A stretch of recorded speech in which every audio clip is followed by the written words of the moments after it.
Elles sont d'ici, mais comme tous les Blancs du Québec, leurs origines sont d'ailleurs. Vanina Rome est arrivée de la Martinique il y a 13 ans. Elle est entrepreneure. Michelle Osborne est ontarienne, propriétaire de son entreprise et membre de la communauté LGBTQ. Cam Esther Garon est agente de développement d'origine haïtienne. Elle est issue de l'adoption et a donc vécu toute sa vie ici. Et celle qui lie le groupe est Placida Birimba, mais tout le monde l'appelle Plaquision. Son enfance, elle l'a vécue dans un centre de réfugiés du Rwanda, mais elle est née au Burundi. Elle est l'une des rares coiffeuses qui permet à ces femmes de maintenir la coiffure qu'elles désirent. Leur point commun, leur désir d'intégration, mais surtout d'inclusion. La couleur de leur peau et ce besoin de se réunir dans un espace d'échange exempt de racisme et de jugement. Elles appellent cet espace le Sisterhood. Mesdames, je suis la minorité visible. Oui, effectivement. Je comprends ce que tu veux dire. OK, parfait. Jouons le jeu. Comment me rendre à l'aise en étant la minorité visible dans votre groupe? Tiens, je vais prendre déjà des trucs. Je vais reprendre les paroles de Camille qui m'ont clairement marqué une fois. Elle m'avait dit, effectivement, l'intégration, ça c'est quelque chose qui t'est personnel, de t'intégrer. Tu dois le faire. Mais si tu veux t'intégrer, mais que l'inclusion, c'est la partie qui revient à ceux qui t'accueillent. À l'autre. C'est ça. Si tu t'intègres, mais l'inclusion, la structure de l'inclusion n'y est pas, tu peux t'intégrer comme tu veux, mais c'est notre rôle de t'accueillir et de créer une inclusion qui est favorable à ton inclusion. C'est comme ça qu'on rend à l'aise les gens face à leurs différences aussi. Puis je crois que c'est ça aussi qu'est-ce que Plaqué a initié dans le Sisterhood, c'est savoir qu'on est tous ensemble, qu'on est fiers de qui on est, peu importe notre identité. Mais il existe encore des barrières qui existent aussi au Québec. Puis c'est vraiment avec plusieurs générations, puis avec le temps qu'on va pouvoir vraiment là, enlever ces barrières-là, enlever ces, comme je dis, plafonds de verre. Well, I think Quebec City is in the process of integration and not inclusion. So I still have this sense of I'm a visitor and I still am challenged to feel welcome. But for me, Quebec City feels like a totally different world. You know, even though I'm a migrant and not an immigrant, I don't speak the language very well. So me fitting in has been a real challenge. And to be honest, Quebecers have made me feel like I should not fit in. C'est de te rendre compte qu'à 32 ans, même si tu fais partie intégrante, même si ton intégration, tu l'as clairement réussi, moi, je suis devenue entrepreneur parce que dans les milieux de travail, je trouvais que c'était violent pour moi. C'était pas un safe space. Violent? Oui, c'est de la violence parce que finalement, à tous les jours, tu es confronté un peu à des commentaires sur ton look, sur ta façon de parler. Puis je parle très bien français, tu sais, même j'ai un très bon français, je sais, mais à cause de mon nom, juste en entrée de jeu, la relation va changer. T'sais. Puis moi, c'est le contraire, parce que mon nom, c'est Camille Esther Garon. Donc, quand je parle au téléphone, quand j'arrive pour une entrevue, pas de problème. Puis là, j'arrive à l'entrevue, puis là, tout le monde est comme... Qu'est-ce qui se passe?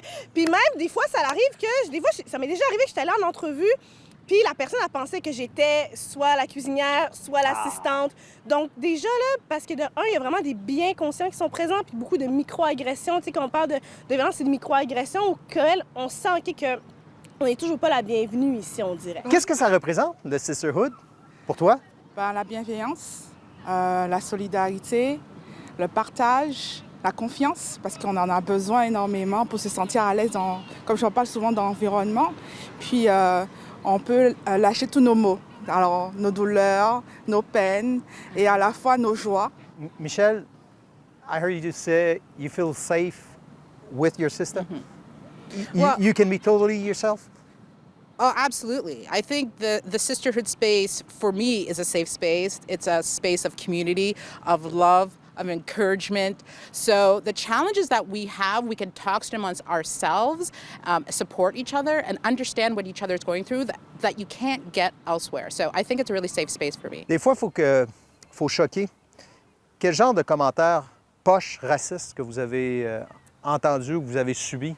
Ben, tu sais, je peux dire avec les hommes, les hommes québécois, tu sais, quand ils voient une fille noire qui sont intéressés vers cette femme-là, ils vont dire des choses comme « j'ai jamais essayé ça, une fille noire ».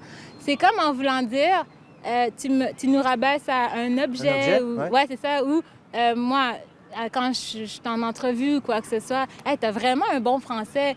comme si, vu que je suis noire, on n'est pas supposé comprendre ce que je dis. Puis les enjeux de microagression, c'est beaucoup aussi le stéréotype, en fait. Par exemple, des formes de violence ou des comportements, ça m'est déjà arrivé. Tu t'en vas dans un magasin, pour moi, OK, je dois mettre la facture, je dois sortir la facture du sac. Parce que si ça sonne, ils vont directement... Moi, ça m'est déjà arrivé souvent que des fois, ça l'a sonné, puis ils sont allés direct me voir pour aller fouiller mon sac, mais... But my advice to white people or to people who are not of color who want to be a part of this movement, because today it is not enough just to be not racist. Everybody should be anti-racist, which means not just saying, oh, I'm not racist, but speaking up, learning, unlearning. Have those comfortable conversations with your kids. Make sure your kids understand that there's more than just this skin color, that there's different skin colors, that there's different genders. I think that's really important because until you start at home and talk to your children and have these conversations with your friends where it is a safe space, you cannot have these conversations outside. Si on regarde ce que j'ai vécu, c'est souvent par rapport au travail, on va prendre l'exemple par rapport au travail.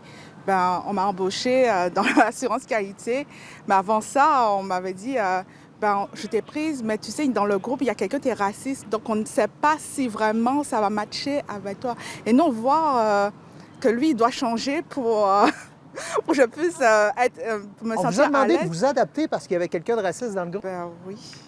Je pense qu'on doit être, je vais inclure aussi les Premières Nations, là. On doit être dans les seules ethnies qui vivent au Québec, je vais le dire comme ça, qui doivent inclure cette portion-là dans l'éducation de leurs enfants, tu vois. Puis pas juste, OK, comment tu dois réagir si un jour tu te fais arrêter par la police, mais aussi comment tu dois réagir quand quelqu'un t'insulte pour, par exemple, la texture de tes cheveux, pour ta couleur de peau. Est-ce que la prochaine génération... Oui. Oui. Oui, c'est bon. Tout repose sur eux. Parce que Les jeunes sont on peut déjà antiracistes, ils aiment sentir, pas ça. on peut déjà sentir, puis des fois souvent, puis j'apprécie vraiment ce que Michel elle a dit dans l'enjeu de l'antiracisme. Des fois, je parle à des gens qu'il faut être antiraciste, puis les gens pensent que c'est comme faut toujours être dans les rues avec le poing en l'air. C'est pas nécessairement ça. Des fois, antiraciste, c'est t'entends un commentaire de ton collègue qui dit quelque chose, puis tu es capable de lui dire poliment, hey, ça se dit pas.